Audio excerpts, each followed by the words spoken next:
Hello everyone, welcome back to lex prep. আমি অরিত্রী বলছি। আমার আগের ভিডিওটা কাউন্সিলিংয়ের প্রসেস নিয়ে ছিল, আর আজকের ভিডিওটাও খুব গুরুত্বপূর্ণ কিছু বিষয় নিয়ে কথা বলবো।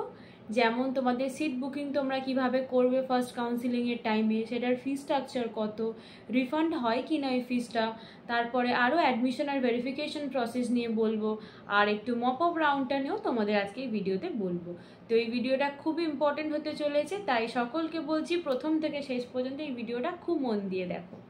So let's get started without any further delay. তোমাদের ইউনিভার্সিটি ওয়েবসাইটে মেথোডোলজি অফ কাউন্সিলিং বলে একটা পিডিএফ দেওয়া ছিল, তো ওই পিডিএফেরই পয়েন্ট নাম্বার 7টা আমি ফার্স্টে বোঝাচ্ছি।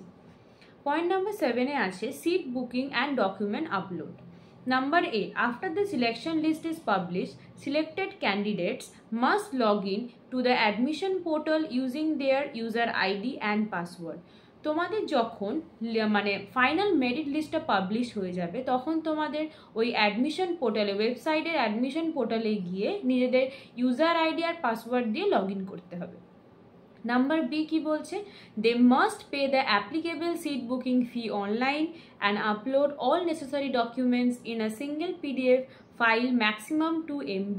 তোমাদের ওই অ্যাপ্লিকেবল সিট বুকিংয়ের জন্য একটা ফিস পে করতে হবে অনলাইনেই, আর তোমাদের যত নেসেসারি ডকুমেন্টস আছে সেগুলোকে একটা সিঙ্গেল পিডিএফে করতে হবে, আর সেটা কিন্তু 2 MB ক্রস করলে চলবে না। 2 MBর মধ্যে রেখে তোমাদের যত নেসেসারি ডকুমেন্টস আছে ওগুলো তোমাদের ওই অ্যাডমিশন পোর্টালেই ওখানে আপলোড করে দিতে হবে। তো নাম্বার 7টা এটাই বলছে। এবার আমরা দেখব number 8, seat booking fee structure. এটা কিন্তু ভেরি ভেরি ইম্পর্টেন্ট। তোমাদের কত ফিস দিয়ে একটা করে সিট বুক করতে হবে, মানে তোমাদের যখন ফার্স্ট কাউন্সিলিংয়ে নাম আসবে তোমাদের সকলকে ওই সিটটাকে বুক করতে হবে যে কলেজে তোমরা পাবে ফার্স্ট কাউন্সিলিংয়ে।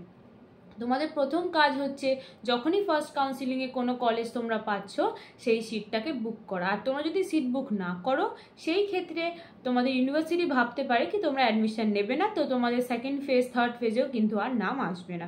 তো তোমাদের ফার্স্ট কাজ হচ্ছে ফার্স্ট কাউন্সিলিংয়ের টাইমে যেই কলেজটাই আসুক না কেন সেটাকে বুক করা। এবার আমরা দেখে নেবো কত টাকা দিয়ে তোমাদের ওই সিটটা বুক করতে হবে।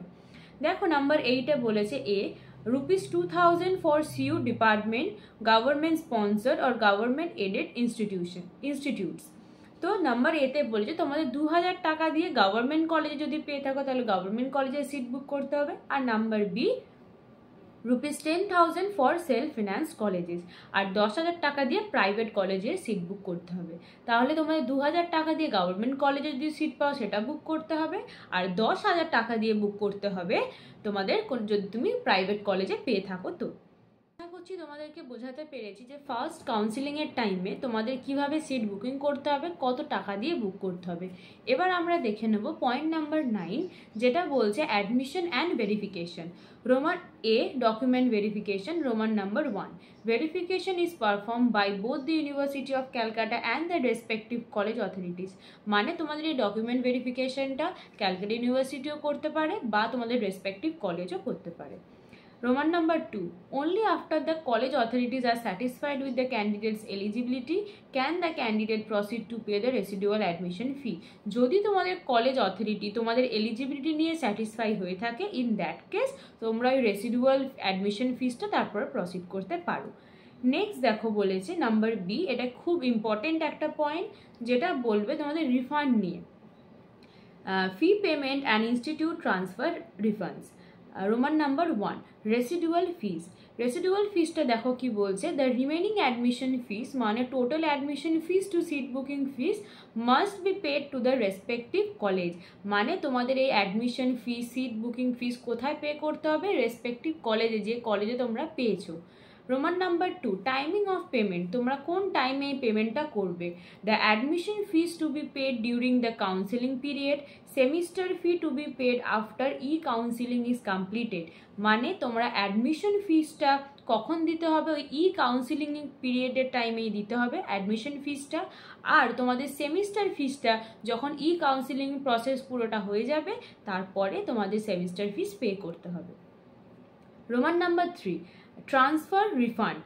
If a candidate changes colleges during the counseling process, they can claim a refund of the residual admission fees.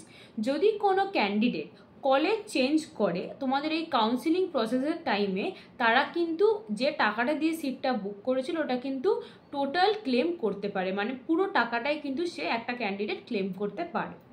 Next দেখো নাম্বার 4-এ কি বলেছে, transfer from government aided institute to self finance institute if a candidate paid ₹10,000 for a seat in a self finance college and is later selected for a government aided college where the seat fees is ₹2,000, they will pay only the residual fee at the new college। তাহলে কি, যদি কোনো candidate কোনো self finance কলেজে 10,000 টাকা দিয়ে একটা seat book করে থাকে আর পরে যদি সে একটা গভর্নমেন্ট কলেজ পায় তাহলে সে শুধুমাত্র ওই রেসিডুয়াল ফিসটাই তখন পেমেন্ট করবে।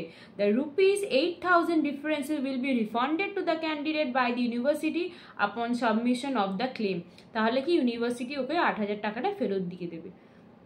মানে তুমি 10,000 টাকা দিয়ে সিট বুক করলে, তারপরে কিন্তু তুমি যে নতুন গভর্নমেন্ট কলেজটায় যাবে, ধরো প্রাইভেটে তুমি চান্স পেলে, পরে তোমরা গভর্নমেন্টে কোথাও একটা চান্স পেলে, তো সেই ক্ষেত্রে কি করতে হবে, যদি 10,000 টাকা দিয়ে প্রাইভেটে তোমরা বুক করো, নতুন গভর্নমেন্ট কলেজে গিয়ে শুধুমাত্র 2,000 টাকা রেসিডুয়াল ফিসটা দিয়ে তোমরা সিটটা বুক করতে পারবে আর তোমাদের 8,000 টাকাটা পুরোপুরি রিফান্ড হয়ে যাবে।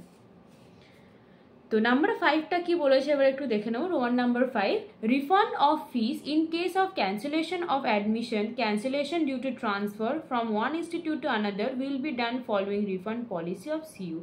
আর যত রিফান্ড ফিস থাকবে, ধরো তোমরা অ্যাডমিশনটা ক্যান্সেল করলে বা ক্যান্সেলেশন হয়ে গেল due to transfer from one college to another, তো ওটার কী হবে, রিফান্ডটা ওই সিইউর পলিসি অনুযায়ী ওরা বলে দেবে, সেরকমভাবে তোমরা রিফান্ড করতে পারবে, মানে তোমাদের কাছে রিফান্ড করা হবে।